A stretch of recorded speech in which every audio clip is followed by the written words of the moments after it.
अस्सलाम वालेकुम एवरीवन। अब हम शुरू करने लगे हैं इस टॉपिक का नेक्स्ट चैप्टर जो कि है ट्यूमर्स ऑफ ओरल कैविटी। इसको स्टार्ट करने से पहले मैं आपको एक बात बता दूं कि एग्ज़ाम पॉइंट ऑफ व्यू से इसमें कुछ टॉपिक्स हैं जो इम्पोर्टेंट हैं और बाकी जो टॉपिक्स हैं वो लेस इंपॉर्टेंट है। तो उसको हम उसी हिसाब से पढ़ेंगे, बहुत ज़्यादा डीप नहीं जाएंगे, जो मेन मेन बातें आपको बताता जाऊँगा मैं। तो स्टार्ट करते हैं।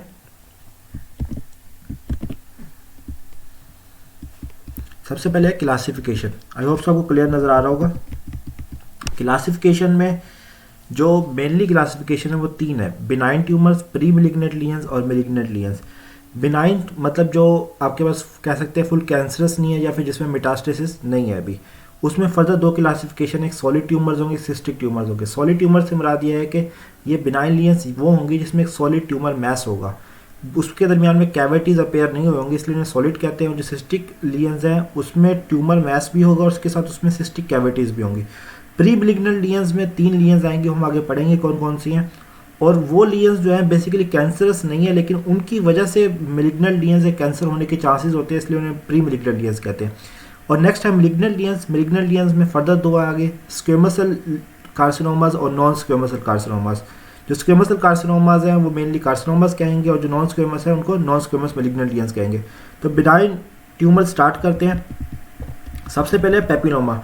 पेपिलोमा को अगर सिंपली डिफाइन करें, पेपिलोमा क्या होता है? एक बिनाइन वॉट लाइक ग्रोथ होती है या फिर पिंक पेडंकुलेटेड ग्रोथ होती है।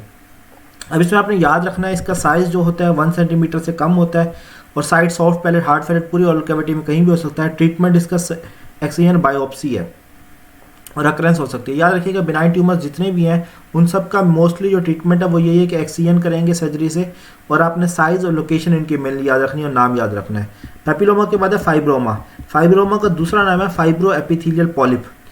जो पेपिलोमा है वो लीन है, लेकिन इसमें क्या होता है कि आपके पास फाइब्रस ग्रोथ होती है और ये पेडंकुलेटेड मैस होगा। पेडंकुलेटेड मैस से मुराद ये है कि एक पीछे इसकी पेडंकल होगी और ऊपर से मैस निकला होगा, जैसे एक पॉलिप का निकला हुआ होता है। डिफरेंस ये है कि इसमें फाइब्रस टिश्यू होगा। अगेन इसका ट्रीटमेंट भी क्या है? Conservative surgical excision. अब आया था हीमेंजियोमा। हीमेंजियोमा आपको पता, नाम से पता लग रहा है ब्लड वेसल या कैपिलरीज रिलेटेड है। तो it is a benign tumour of the blood vessels. इसके आगे तीन टाइप्स के आपने नाम याद रखने हैं: capillary, cavernous and mixed. Capillary basically superficial tumour होता है जो ब्लड वेसल्स का कैपिलरी का, और कैवर्नस होता है डीप ट्यूमर या फिर जो ब्रेन के लेवल पे भी चला जाता है, और मिक्स जिसमें दोनों होंगे, सुपरफिशियल भी होगा डीप भी होगा। अक्रेंस मोस्टली ये ओल्ड एज में होता है। और जो इसका ट्रीटमेंट है अगेन वही आप सर्जिकल बायोप्सी करते हैं या फिर आप डिफरेंट हीमोजियोमास के ट्रीटमेंट देंगे, इसके क्रायो सर्जरी वगैरह, लेजर ट्रीटमेंट वगैरह करते हैं। नेक्स्ट हमारे पास है लिम्फेंजियोमास। देखिए as a name indicates it is a lymphatic benign tumour जो बेसिकली हमारे टंग पे अपेयर होता है और इसकी वजह से टंग बड़ी भी अपेयर हो जाती है, इसलिए मैक्रोग्लेसिया यानी कि टंग बड़ी अपेयर होगी, मैक्रोग्लोसिया अपेयरेंस होंगी।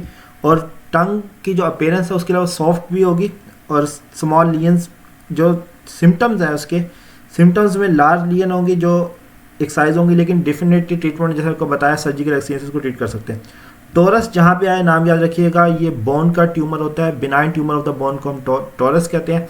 सब म्यूकल्स बोनी आउटग्रोथ होगी। आपको पता है ओरल कैविटी में मेनली जो बोन्स इन्वॉल्व हैं, एक तो मैंडिबल, एक हार्ड पैलेट है। ये हमें बोनी प्रोमिनेंसेस आप फील करने से भी पता लगता है ओरल कैविटी के अंदर, लेकिन इसके अलावा सब म्यूकस बोनी आउटग्रोथ होगी और आपको हार्ड फीलिंग होगी, तो वो हमारे पास टोरस होगी। और कॉमनली किस जगह के सब म्यूकस की आपके पास हार्ड फीलिंग आएगी? ये आपके पास आएगी एक तो हार्ड पैलेट की, क्योंकि वहाँ से पैलेटेड बोन की, और नीचे से मैंडिबल की, वहाँ पे ये बोन की ग्रोथ होगी सब म्यूकस में और वहाँ से आपको टोरस मिलेगी। अगेन ट्रीटमेंट वही आपके पास सर्जिकल एक्ससिजन है, लेकिन अगर ये आपके पास मसल्स को इन्वॉल्व करिए, मैस्टिकेशन में इन्वॉल्व है, तो आपके पास जट ट्रिस्मस भी हो सकता है। नेक्स्ट है हमारे पास पायोजेनिक ग्रैनुलोमा। देखिए नाम इसमें दो है, पायोजेनिक रिलेटेड टू मतलब पस या फिर इन्फेक्शन, और ग्रैनुलोमा, ग्रैनुलोमा वो आपके पास लियन होती है जिसमें सेंट्रल एक लियन होती है सॉफ्ट, और सराउंडिंग में म्यूकस लिम्फोसाइट्स होते हैं, मैक्रोफेजेस होते हैं। एक ग्रैनुलोमा एक टिपिकल जैसे पैथोलॉजी में पढ़ते हैं एक लियन होती है। तो ये आपके पास वो ये बिनाइन लियन है जिसमें इन्फेक्शन हुई है या फिर कोई क्रॉनिक इरिटेशन हुई है, उसकी वजह से ग्रैनुलोमा बन गया। प्रेगनेंसी ग्रैनुलोमा ये है कि ये ग्रैनुलोमा बनेगा आपको प्रेगनेंसी कंडीशन में, मोस्टली फर्स्ट ट्राइमेस्टर में। ग्रैनुअल सेल मायोब्लास्टोमा जिसे ग्रैनुलर सेल ट्यूमर्स भी कहते हैं, ये बेसिकली मसल से भी राइज कर सकता है। जब मसल से राइज करेगा इसे हम मायोब्लास्टोमा बोलेंगे। नॉर्मली जो बेसिकली ट्यूमर है श्वान सेल्स का ट्यूमर है। श्वान सेल्स जो नर्व सेल्स को कवर करते हैं, कवरिंग के इन्वॉल्व होते हैं, तो वो उसका ट्यूमर है। और इसका अगेन ट्रीटमेंट सारों का याद रखिएगा, सर्जिकल एक्सिजन इसका ट्रीटमेंट है और कोई ट्रीटमेंट नहीं है।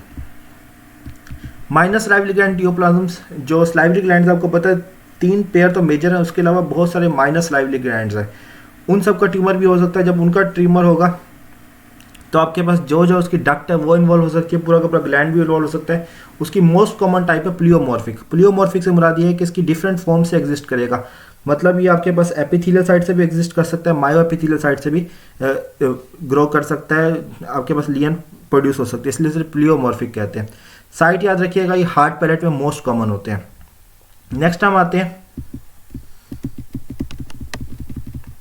ये पेज हमारा खत्म होता है, अब हम नेक्स्ट पेज पे चलते हैं।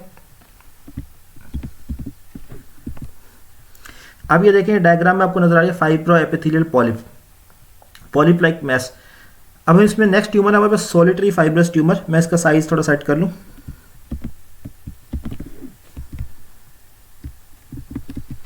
सॉलिटरी फाइब्रस ट्यूमर की बात करें तो ये हमारे पास थोड़ा थोड़ा मिलता है किससे, फाइब्रोमा से, लेकिन इसमें डिफरेंस पॉइंट ये है कि ये आपके पास कॉमनली स्टार्ट होता है लंग्स में, प्लूरा में, लेकिन ये ओरल कैविटी वगैरह में भी हो सकता है। और अगर इसको डिफाइन करें तो ये पेनलेस स्लोई ग्रेइंग मैस होगा जो डिमार्केटेड मोबाइल होगा, मूवेबल होगा, और ये कॉमन होगा ओल्ड पीपल में। तो इसका ट्रीटमेंट भी वही अगेन सर्जिकल एक्सिजन। तो बिनाइन ट्यूमर्स के नाम सारे आपको एटलीस्ट पता होने चाहिए, इनका ट्रीटमेंट सर्जिकल एक्सिजन है, और ये कौन कौन सी जगह पे कॉमन है एटलीस्ट इनका साइज पता हो। अगर ये सब कुछ नहीं भी याद आता तो एटलीस्ट इनका नाम पता हो, पेपिलोमा, फाइब्रोमा, हीमेंजियोमा, लिम्फेटिक्स का तो लिम्फेंजियोमा, बोन का तो टॉरस, और अगर आपके पास खाली पस वगैरह इन्वॉल्व हो रही, ग्रैनुलोमा टिश्यू बन रहा है तो पायोजेनिक ग्रैनुलोमा, प्रेगनेंसी में तो प्रेगनेंसी ग्रैनुलोमा, और आपके मसल्स वगैरह से रेस्ट करे तो ग्रैनुलर मायोब्लास्टोमा, स्लाइवरी ग्लैंड्स को इन्वॉल्व करे तो माइनस स्लाइवरी ग्लैंड ट्यूमर, और खाली एक ट्यूमर मैस है जो फाइब्रस मैस है, सॉलिटरी फाइब्रस ट्यूमर। अब आए थे सिस्टिक लियंस की तरफ। सिस्टिक लियंस में सबसे पहले म्यूकोसिल। देखिए नाम से ही पता लग रहा है कि इसमें क्या होगा, एक सिस्टिक कैविटी होगी जो रिटेंशन सिस्ट होगी किसकी, माइनस स्लाइवरी ग्लैंड्स की। ये जो सिस्टिक लियंस है ये डिफरेंस है उसके माइनस स्लाइवरी ग्लैंड के ट्यूमर से, क्योंकि उसमें आपके पास खाली स्लाइवरी ग्लैंड्स का ट्यूमर था, इसमें जो है सिस्ट भी अपेयर होती है। ये क्यों होगी अपेयरेंस, ये बेसिकली ब्लॉकेज जब होगी उसके डक्ट की तो उसकी जो सिक्रीशंस है वो इकट्ठी हो जाएंगी उस ग्लैंड के अंदर, और वो ग्लैंड स्वेलअप कर देगा और कैविटी अपेयर होगी, इसलिए म्यूकोसिल कहते हैं। ट्रीटमेंट अगेन इसका वही surgical excision. Ranula exam point of view से रेनुला बहुत आता है, बहुत कॉमन है। अब ये क्या है, ये बेसिकली आपके पास देखें टंग है, उसके नीचे जो सेंटर होता है जैसे टंग अटैच होता है फ्रेनुलम बोलते हैं उसको, दोनों साइड पे वहाँ पे ओपनिंग होगी, 2 ग्लैंड्स की मेनली होती है, सबमैंडिबुलर और सबल्यूंगल। सबमैंडिबुलर की एक साइड की ओपनिंग होती है, सबल्यूंगल की बहुत सारी छोटी छोटी ओपनिंग होती है। तो सबल्यूंगल ग्लैंड्स की ओपनिंग का ट्यूमर है ये, कि वहाँ पे ट्यूमर बनता है और सबल्यूंगल ग्लैंड्स के डक्ट को ब्लॉक कर देता है। जब वो ब्लॉक करता है तो सबल्यूंगल ग्लैंड्स डेवलप कर जाते हैं, और टंग की किसी एक साइड पे होता है, मतलब या लेफ्ट साइड पे होगा या राइट साइड पे होगा, तो लेफ्ट लेटरल या राइट लेटरल इसकी लोकेशन है। और जब भी होगा याद रखिएगा सबमैंडिबुलर नहीं है, सबल्यूंगल ग्लैंड की आपके पास ऑब्स्ट्रक्शन की वजह से होगा। अब इसका ट्रीटमेंट अगेन सर्जिकल एक्सिजन ही होगा। मैं आपको डायग्राम दिखा देता हूं इसके। देखें ये डायग्राम ए में देखें कि आपको ये रेनुलर नजर आ रहा है, ये स्वेलिंग हुई हुई है। अब हम नेक्स्ट पेज पे चलते हैं।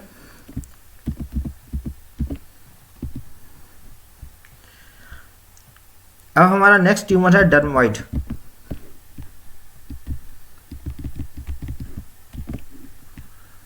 यह भी अगेन सिस्टिक लियन है, बिनाइन। अब डर्मोइड जो है ये सुपरफिशियल टू माइलोहाइड मसल होगा, और नीचे भी हो सकता है, सुपरफिशियल भी हो सकता है। अब ये बेसिकली जो हम डिफरेंशिएट करते हैं on the basis of mylohyoid muscle की लोकेशन पे करते हैं। अगर उसे सुपरफिशियल होगा तो सुपरफिशियल कहेंगे, उसे हम सब ल्यूंगल डर्मोइड करेंगे। अगर उसके नीचे होगा तो उसे सब मेंटल डर्मोइड कहेंगे। अब इसमें होता क्या है कि आपके पास याद रखिएगा इस तरह की यहाँ पे पस भी बनती है, उस पस का नाम क्या है वो हम आगे जाके पढ़ेंगे। लियंस में है कि सब ल्यूंगल जो एप्सस इकट्ठी हो जाती है उसका मैं नाम आपको अभी नहीं बताऊंगा, क्योंकि आप फिर वो चैप्टर आगे देखने चले जाएंगे। लेकिन अब इतना याद रखें कि माइलोहाइड मसल की बेसिस पे लोकेशन पे अगर वहाँ पे ट्यूमर होगा, अगर माइलोहाइड मसल से सुपरफिशियल है तो उसे सबल्यूंगल कहेंगे, और अगर उसे बिलो है और मेंटल बोन लेवल तक है तो सब मेंटल कहेंगे। प्रीमेलिग्नेंट लियंस में आ जाते हैं। प्रीमेलिग्नेंट लियंस में याद रखिएगा 3 लियंस है, ल्यूकोप्लेकिया, एरिथ्रोप्लेकिया और मेलानोसिस। ल्यूकोप्लेकिया क्या है, ये अगर इसकी डेफिनेशन करें तो ये एक वाइट पैच होता है जो ओरल कैविटी में होगा, और इसको WHO की डेफिनेशन के मुताबिक ये ऐसी लियन है जिसको कुछ और कैटेगराइज ना किया गया हो। मतलब और क्या क्या वाइट लियंस हो सकते हैं, लाइकन प्लेनस हो सकता है। लाइकन प्लेनस ऐसी लियन होती है जिसके दो पैटर्न होते हैं, रेटिकुलर हो सकता है, रियन इरोसिव पैटर्न हो सकते हैं। तो दो different pattern he I hope से आपको पहले पढ़ा होगा आपने। डिस्कॉइड ल्यूपस एरिथेमेटस है, ये आपके पास ऑटोइम्यून डिसऑर्डर होता है, एलर्जी। ये भी ना हो, लाइकन प्लेनस को भी रूल आउट कर लो। वाइट स्पॉन्जिनेवियस, ये बिनाइन लियन होती है जो आपके पास फोल्डेड वाइट लियंस बनती हैं इसमें। और इसके अलावा ओरल कैंडिडाइसिस हो सकता है जिसमें वाइट एक कवरिंग बन सकती है फंगस की वजह से।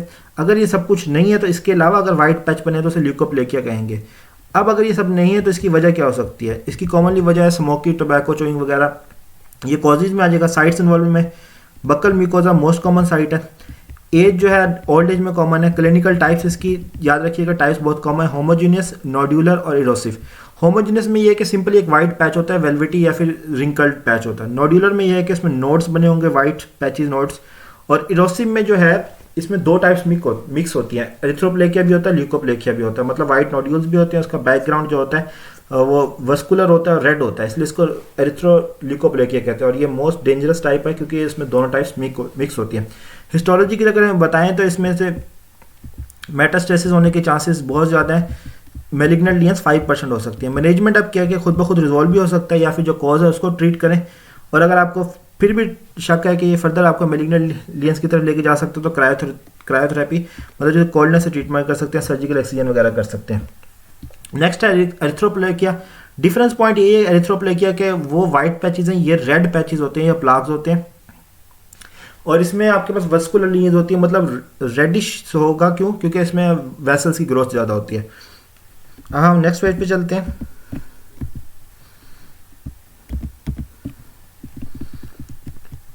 मैलिग्नेंसीज के चांसेस एरिथ्रोप्लेकिया में 17 टाइम्स ज़्यादा है ल्यूकोप्लेकिया से। अगर ये एमसीक्यूज आ जाए तो याद रखिएगा कि एरिथ्रोप्लेकिया में मैलिग्नेंसीज के चांसेस ज़्यादा हैं।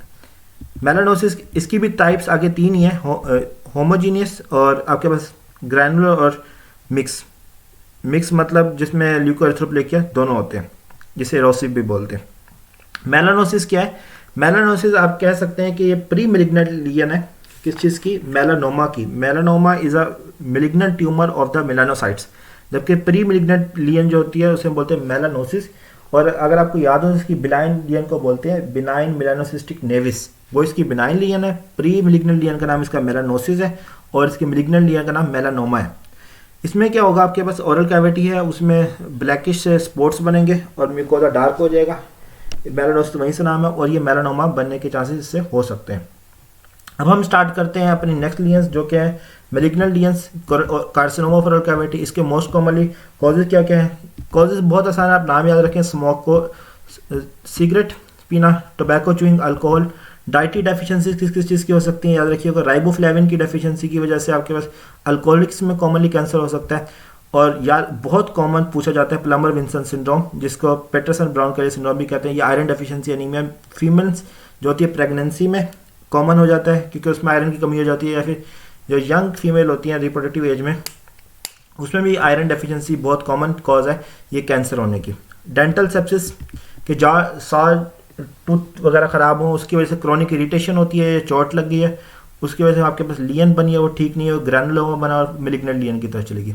साइट्स याद रखिएगा, ये आपके 7 साइट्स हैं। लिप पे हो सकता है बक्कल म्यूकोजा, टंग के एंटीरियर टूथ पे, हार्ट पैलेट पे, अपर गम्स पे मतलब अपर और लोअर एल्वियोलर रिजेस पे और फ्लोर ऑफ माउथ पे। इन सब में जो कैंसर होगा याद रखिएगा वो कैंसर होगा स्क्वेमस सेल कार्सिनोमा। और 8वां रेट्रोमोलर ट्राइगोन। इन सब में याद रखिएगा, मैं एक कॉमन चीज़ बता दूं, इन सब में कैंसर होगा squamous cell carcinoma. Non squamous को हम अलग पढ़ेंगे। उसकी जो मोस्ट कॉमन टाइप है वो 2 ही टाइप्स होंगी। कौन कौन सी? सबकी एक्सोफिटिक और अल्सरेटिव। एक्सोफिटिक वो टाइप होती है जिसमें जो ट्यूमर मैस है वो अपने सरफेस से बाहर की तरफ ग्रो करेगा, और अल्सरेटिव वो टाइप है जिसमें जो म्यूकस सरफेस है वही रप्चर हो जाएगी, उसमें अल्सर बनेगा और वो अंदर की तरफ डिजीज ग्रो करेगी। तो याद रखिएगा एक्सोफिटिक जो ट्यूमर होता है बाहर की तरफ स्वेलिंग, एक छाला दाना बाहर की तरफ होता है, वो ऐसे एक्सोफिटिक मैनर में ग्रो करेगा, या फिर अल्सरेटिव जिसमें अल्सर बन जाता है, लियन होगी और वो म्यूकस मेम्ब्रेन को डैमेज करेगा और नीचे की तरफ अंदर की तरफ ग्रो करेगा। सब में यही होगा। ट्रीटमेंट क्योंकि ये कैंसरस है तो इसमें सर्जिकल एक्सीजन करते हैं, नहीं तो रेडियोथेरेपी करते हैं। लिम्फ नोड्स की नॉर्मल याद रखिएगा, सब मैंडिबुलर सबमेंटल, ये दोनों लिम्फ नोड्स इन्वॉल्व होंगे, और जब पीछे अगर चला जाएगा तो ये आपको रेट्रोफरेंजियल लिम्फ नोड्स तक भी जा सकते हैं। तो लिप में आपको carcinoma commonly lower lip involve होगा। जो कार्सिनोमा बकल म्यूकोजा है ये आपके पास जो एजेस होते हैं लिप्स के वहाँ पे इन्वॉल्व करता है। सेक्सेस बहुत कॉमन है। ये डायग्राम आपको दिखाई हुई है बकल म्यूकोजा का कैंसर की। अब हम नेक्स्ट पेज पे चलते हैं। साइट ऑफ ओरिजिन आपको मैं बता दिया, जैसे कि आपके पास एंगल ऑफ माउथ पे होगा, और इसके अलावा बताया हुआ कि कॉजेज क्या क्या हो सकते हैं, पान वगैरह च्यूइंग क्या हो सकते हैं। गोरोस अपीयरेंस अगेन वही पैटर्न जो हमने पढ़ा है कि एक्सोफिटिक पैटर्न हो सकता है या फिर आपके पास अल्सरेटिव हो सकता है। लोकली स्प्रेड आपके पास ये याद रखिएगा, सब म्यूकोजा है, फिर मसल है, फिर सबक्यूटेनियस टिश्यू है, स्किन है, ये बहुत कम पूछते हैं। जो इसकी टाइप है वो जरूर पूछते हैं कि आपके एक्सोफिटिक अल्सरेटिव। लिम्फेटिक स्प्रेड के पास आपके पास नोडल सबमेंटिबुलर सबमेंटल, ये याद रखें। क्लिनिकल फीचर्स ये है कि कोई भी जितने भी कैंसर सबके क्लिनिकल फीचर्स में कुछ बातें कॉमन है, जैसे कि स्टार्ट में पेनलेस होगी, बाद में जो भी साइट है वो पेनफुल हो जाएगी, बाद में अगर मसल्स को इन्वॉल्व करे और मसल्स वो च्यूइंग में इन्वॉल्व है और आपके पास जॉ मूवमेंट में इन्वॉल्व, तो उसमें ट्रिस्मस हो सकता है और लिम्फ नोड्स की इन्वॉल्वमेंट हो सकती है। हिस्टोलॉजिकल सब टाइप्स की इन्वॉल्व करें तो सलाइवरी ग्लैंड्स को भी इन्वॉल्व कर सकता है। इन्वेस्टिगेशंस आप क्या करेंगे, कंफर्म तो बायोप्सी से होता है, कोई भी कैंसर उसकी फाइनल कंफर्मेशन बायोप्सी से होती है। ट्रीटमेंट आप डिफरेंट स्टेजेस के हिसाब से, हम स्टेजेस कैसे हैं वो हम आगे पढ़ेंगे। स्टेज 1 जो है, अच्छा जितने भी है ना, आप जितने भी ट्रीटमेंट पढ़ेंगे याद रखिएगा, स्टार्ट में जो हम करते हैं वो सर्जिकल ट्रीटमेंट करते हैं। अगर सर्जरी से नहीं ठीक हो रहा तो फिर रेडियोथेरेपी कर लेते हैं। जो एडवांस्ड कैंसर होता है स्टेज 3 या स्टेज 4 का, उसमें कंबाइन करते हैं, पहले सर्जिकल एक्सचेंज करते हैं और पोस्ट ऑपरेटिव रेडियोथेरेपी करते हैं। तो याद रखिएगा स्टार्ट में सर्जरी या फिर रेडियोथेरेपी, स्टेज 2 में भी सर्जरी या रेडियोथेरेपी करते हैं, लेकिन स्टेज 3 या फिर एडवांस स्टेज जो स्टेज 4 है, ये इसके हम फर्दर क्लासिफिकेशन इसी वीडियो में पढ़ाऊंगा आपको मैं। तो उसमें पहले सर्जिकल रिसेक्शन करते हैं और पोस्ट ऑपरेटिव ट्रीटमेंट भी करते हैं। और इन सारे स्टेजेस में स्टेज 1, स्टेज 2, स्टेज 3 और स्टेज 4, इन सब में साइड टू साइड कीमोथेरेपी भी चलती रहती है। वो इस टॉपिक के हमने लास्ट में पढ़ना है। कार्सिनोमा ऑफ द ओरल टंग है, तो याद रखिएगा ओरल टंग जो है इसमें एंटीरियर 1/3 कॉमनली इन्वॉल्व होती है, उसके लेटरल बॉर्डर इन्वॉल्व होते हैं। ओल्ड पीपल में कॉमन होती है। सेपरेट अगेन वही कि आपके पास जो वहाँ ओरल टंग है उससे आपके म्यूकोजा में जा सकती है, लिम्फ नोड्स की इन्वॉल्वमेंट हो सकती है। अब क्लिनिकल प्रेजेंटेशन इसकी याद रखिएगा थोड़ी सी डिफरेंट है बाकियों से, कि एक तो एक्सोफिटिक मैनर के मतलब बाहर की तरफ ट्यूमर ग्रो करेगा, और एक तो अल्सर जो हमने पीछे पढ़ा है एक्सोफिटिक अल्सर, और तीसरी हमारे पास है सब म्यूकोजल नोड्यूल्स जो बाकियों में कॉमन नहीं है। ये डिफरेंशिएटिंग पॉइंट है, याद रखें कि इसमें तीसरी एक अपीयरेंस भी है कि सब म्यूकोस नोड्यूल्स बन सकते हैं जिसके आसपास इंड्यूरेशन होगी। इंड्यूरेशन मतलब जो एक कैविटी से बन जाए, गड़ा से बन जाए।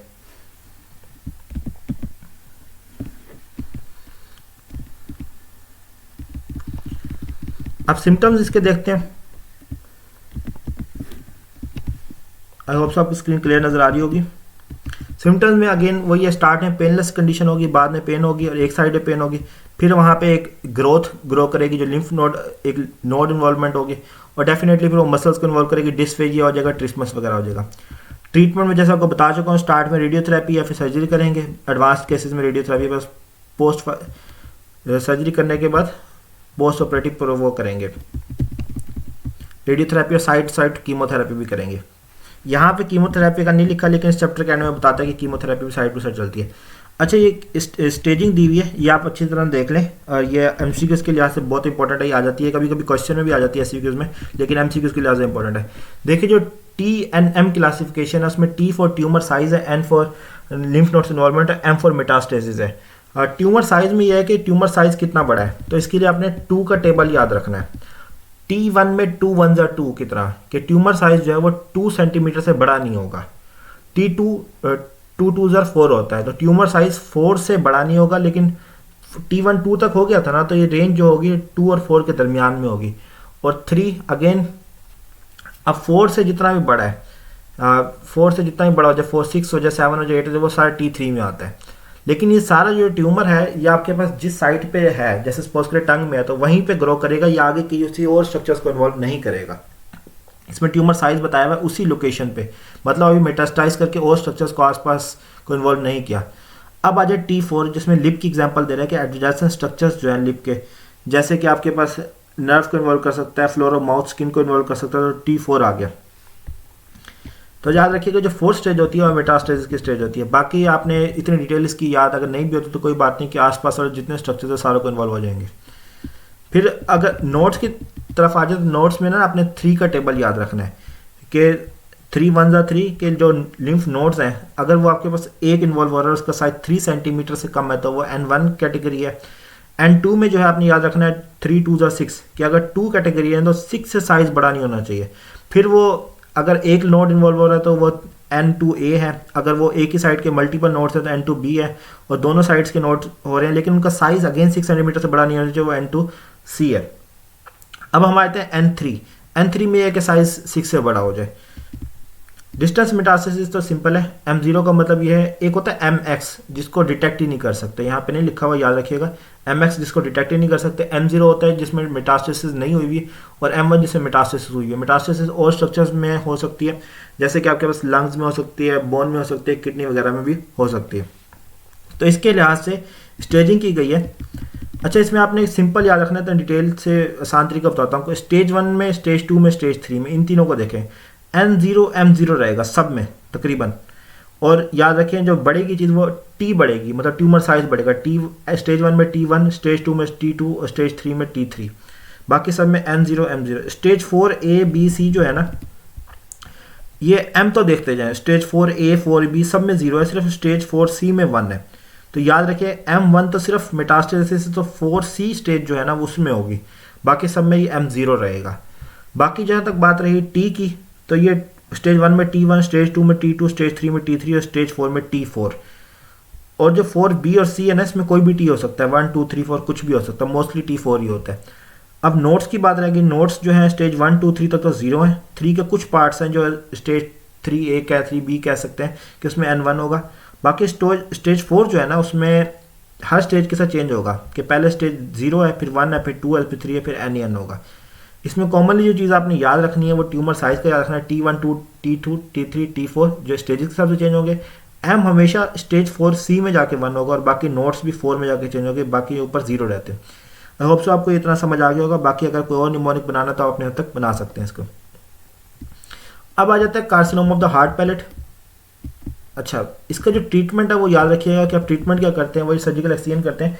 सर्जिकल एक्ससीजन जो है उसमें डिफरेंट है। अगर ट्यूमर बहुत ज़्यादा फैल गया है तो उसके लिए एक ऑपरेशन करते हैं जिसे बोलते हैं कमांडो ऑपरेशन। ये शॉर्ट का कोई छोटा सा एक नंबर का ऐसी क्यों आ जाता है कि कमांडो ऑपरेशन क्या होता है। कमांडो ऑपरेशन में क्या करते हैं कि एक साइड जो है ना वो पूरी समझ लें कि पूरी की पूरी आप सर्जिकली निकाल देंगे। जैसे अगर एक साइड के टंग का है तो एक साइड की टंग निकाल देंगे, हाफ हेमीग्लोसेक्टमी कर देंगे, और फिर हाफ ही मैंडिबल निकाल देंगे, जैसे हेमी मैंडिबलेक्टमी कर देंगे, और उसी साइड के नेक के लिम्फ नोड्स को भी निकाल देंगे क्योंकि ट्यूमर वहाँ भी फैल चुका होगा, तो उसे block dissection of the neck nodes कहेंगे। तो अगर एक साइड की तीनों चीज़ें निकाल दी, हाफ टंग को निकाल दिया, मैंडिबल निकाल दिया और एक साइड के नोड्स को निकाल दिया, उसको बोलते हैं कमांडो ऑपरेशन। ये जब करते हैं जब ट्यूमर बहुत साइज बढ़ चुका हो या स्टेज 3 या स्टेज 4 का। फिर होता है हार्ट पैलेट। अच्छा, बाकी सारे मैंने आपको बताया कि ये ट्यूमर्स होंगे किसके, स्क्वेमस सेल के, जबकि हार्ट पैलेट का जो ट्यूमर है वो स्क्वेमस सेल भी हो सकता है। स्क्वेमस सेल कार्सिनोमा की कॉमन पॉइंट ये है कि जहाँ जहाँ स्किन है ना, मतलब non stratified squamous non keratin epithelium में, तो वहाँ पे स्क्वेमस सेल का कार्सिनोमा होना कॉमन है। लेकिन हार्ट पैलेट में स्क्वेमस सेल का कार्सिनोमा होता है, लेकिन उससे ज़्यादा कॉमन है कि वहाँ पे एडिनोमा होगा। एडिनोमा किस चीज़ का होगा, सलाइवरी ग्लैंड्स का, माइनर सलाइवरी ग्लैंड्स का कार्सिनोमा होगा हार्ट पैलेट में। ये बस याद रखिएगा डिफ्रेंशिएटिंग पॉइंट। इसी वजह से ये थोड़ा सा डिफरेंट ट्यूमर्स होते हैं एज कम्पेयर टू बाकी जितने भी ओरल कैविटी के ट्यूमर्स हैं।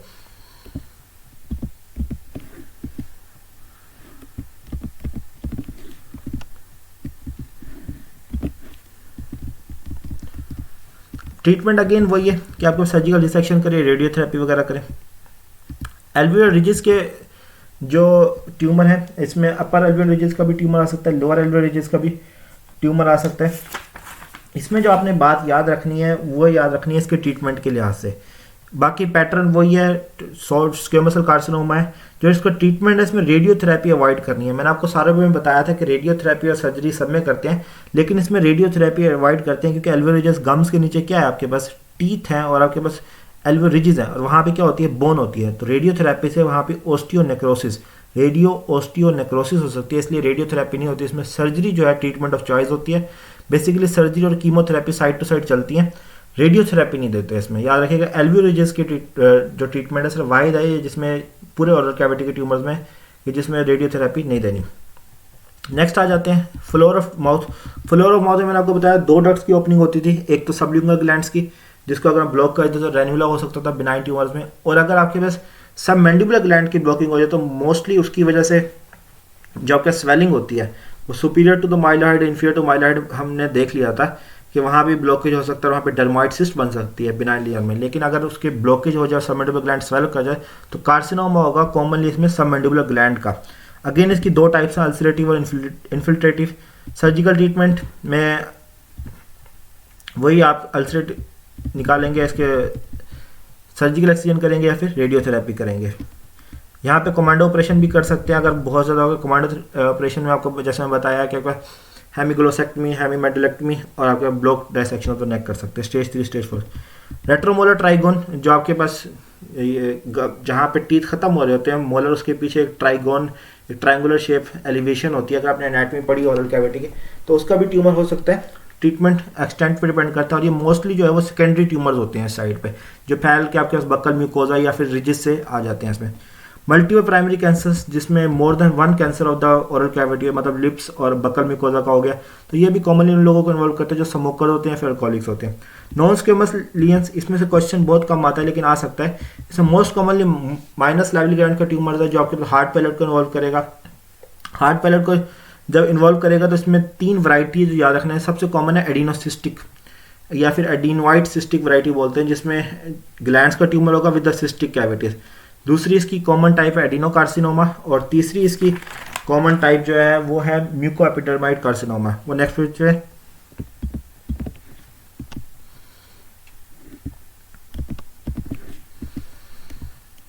फिर आ जाता है मेलानोमा। मेलानोमा बेसिकली क्या है, इसकी हमने प्री मेलिग्नेंट लीजन पढ़ी थी मेलानोसिस, ये है malignant lesion of the oral cavity जिसको हम बोलते हैं मेलानोमा।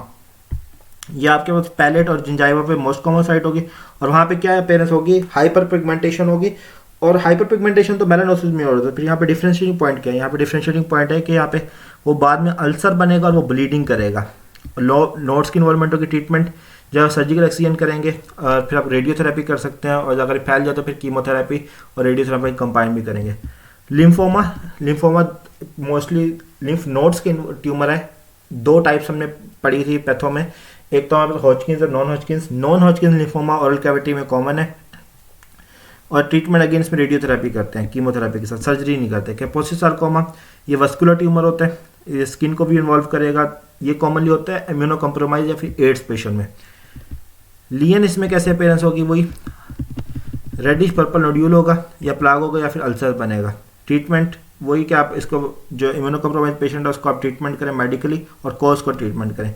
कीमो प्रिवेंशन में बताता है कि ऐसे ड्रग्स यूज़ कर सकते हैं जो साइड टू साइड हम देंगे किसी भी कैंसर में, और वो उसको बेसिकली ख़त्म नहीं कर सकते, स्टेप को स्लो कर सकते हैं या फिर रिवर्स कर सकते हैं स्टार्टिंग स्टेजेस में। इसमें जो कॉमनली जो यूजिंग एजेंट है वो बीटा कैरोटीनिन है, विटामिन ए है, विटामिन ई है। ये सारे एजेंट्स जो हैं जो एंटीऑक्सीडेंट्स के तौर पे भी यूज़ होते हैं, यही इसमें मेनली कीमोथेरेपिक यूजेंट्स है। जैसे ये 13 सिस्ट रेटिनोइक एसिड है, विटामिन ए की फॉर्म जो सीवियर एक्नी में भी यूज़ होती है, ये यूज़ हो रही है। और फर्दर वो बता रहे हैं कि मज़ीद डेवलपमेंट कर रहे हैं कोक्स इनहिबिटर्स वगैरह के लिए। ये ऐसा इतना इंपॉर्टेंट नहीं, बस आपको इनके नाम याद आने चाहिए कि कौन कौन से यूज़ हो सकते हैं कीमोथेरेपी में और प्रिवेंशन के। मेनली जो सबका ट्रीटमेंट है वो सर्जरी और रेडियोथेरेपी है। आई होप सो आपको ये क्लियर हो गया होगा। कोई क्वेश्चन हो कमेंट सेक्शन में पूछ सकते हैं। Thank you so much.